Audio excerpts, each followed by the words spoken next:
Tawuran menjadi salah satu masalah serius yang kerap terulang di masyarakat.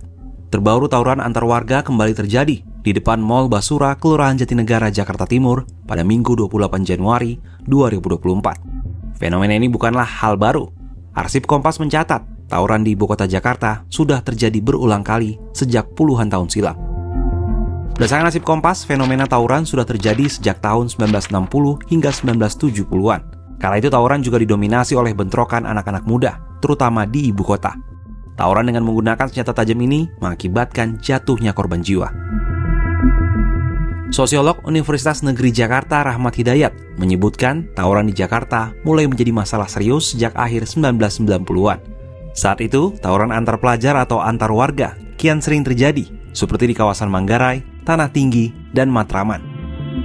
Sejumlah persoalan menjadi akar penyebab fenomena tawuran. Masalah ekonomi misalnya, terkait perebutan lahan parkir di beberapa lokasi. Sementara masalah kultur, karena adanya perbedaan latar belakang etnis di wilayah tertentu. Semakin kesini, tawuran bisa pecah karena masalah sepele kaula muda dalam pergaulan yang merembet ke pertikaian antar wilayah sampai membawa kelompok besar atau etnis tertentu.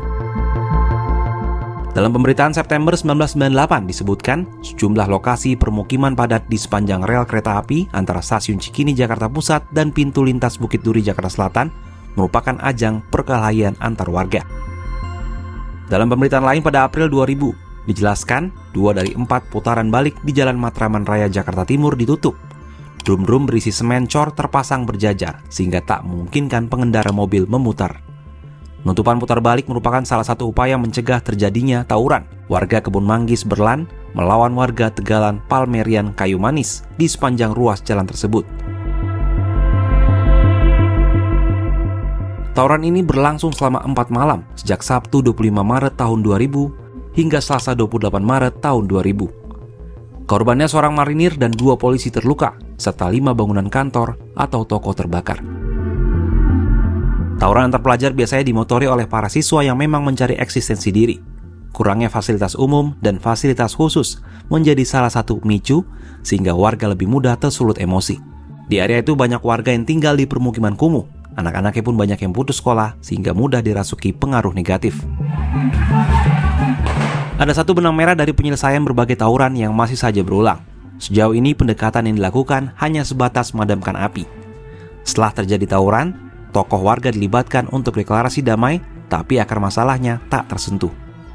Menurut Rahmat, pendekatan tak bisa semata hanya deklarasi damai karena model memadamkan api semacam ini tak menyelesaikan masalah.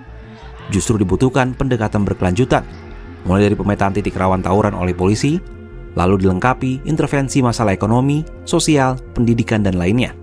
Orang tua juga mesti lebih bertanggung jawab mengawasi anak-anaknya, terutama dalam memaknai informasi di media sosial.